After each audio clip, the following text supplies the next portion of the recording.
You know me, I'm all about getting dirty, tackling challenges head-on, and learning by doing. And right now, there's no bigger challenge or better opportunity than taking control of our food supply. That's right, folks, I'm talking about gardening.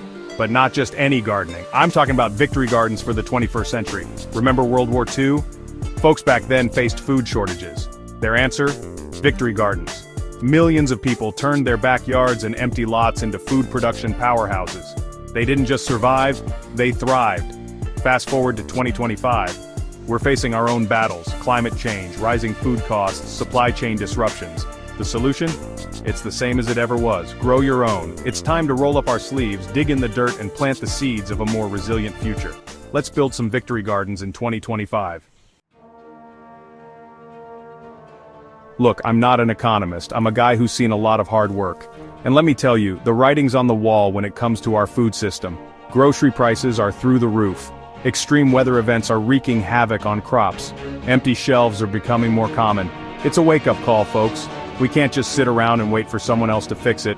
We need to take matters into our own hands. Growing your own food isn't just a hobby, it's a necessity. It's about reclaiming control, building resilience, and securing a healthier future for ourselves and our families. Now let's talk strategy. In this corner, we need crops that pack a punch, are calorie-dense, easy to grow, and versatile. Think of it like building a survival food arsenal. First up, potatoes. These bad boys are packed with carbs and can be grown in buckets if you're short on space. Next, beans. They're loaded with protein and nitrogen fixing, meaning they actually improve your soil. And don't forget leafy greens like kale and spinach, nutritional powerhouses that keep on giving. Tomatoes are a must-have for sauces and salads. Carrots store well and provide essential vitamins. And for long-term storage, consider winter squash like butternut or spaghetti squash. Remember, this is your Victory Garden 2025. Choose crops you and your family enjoy eating. This ain't about deprivation, it's about taking control. Before you even think about planning, you've got to strategize. Just like any good operation, planning is key. First, assess your sunlight. Most vegetables need at least 6 hours of direct sunlight a day. Map out your yard and identify the sunniest spots. Next, get to know your soil. Is it sandy, clay-heavy, or something in between? A simple soil test can tell you what nutrients you need to add. Now let's talk layout. Raised beds are your friend, especially if you have poor soil. They offer better drainage and make gardening easier on the back. Remember, space is often limited. That's where vertical gardening comes in, but we'll get to that later. Section 5. Up, up, and away. Vertical gardening for maximum yield. Space limitations? Don't let them hold you back. It's time to think vertically, folks. Vertical gardening is like taking your garden to the next level, literally. Vining crops like cucumbers, beans, and even certain types of squash are perfect for this. Provide them with a sturdy support system like a trellis or netting, and watch them climb. Vertical gardening saves precious ground space and improves air circulation, reducing the risk of pests and diseases. Plus, it just looks cool. Section 6. Friends in low places. Companion planting for a thriving ecosystem. Now let's talk about teamwork. In the garden, it's called companion planting. It's all about strategically planting different crops together for mutual benefit. For example, basil repels pests that can harm tomatoes, while carrots deter onion flies. Planting marigolds around your veggies can help keep unwanted critters away. Companion planting isn't just about pest control.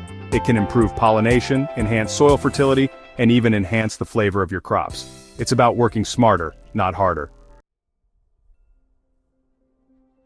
Section 7. Can it dry it, save it, preserving your bounty. Harvest time is like Christmas morning for gardeners. But what do you do with all that delicious abundance? Preserve it, of course. Canning is a classic method for preserving fruits and vegetables. It might seem intimidating, but it's easier than you think. Plenty of resources are available to guide you through the process. Drying is another great option, especially for herbs, tomatoes, and peppers. You can use a food dehydrator or even just your oven on a low setting. Freezing is the easiest method for many vegetables. Just blanch them quickly in boiling water, then freeze them flat in freezer bags. By mastering a few simple preservation techniques, you can enjoy the fruits and vegetables of your labor all year round. Section 8. Victory is growing. The power of self-sufficiency. Listen, there's nothing more empowering than growing your own food. It connects you to the earth, to the seasons, to the very source of your sustenance. But it's about more than just food. It's about taking control, building resilience, and creating a more sustainable future.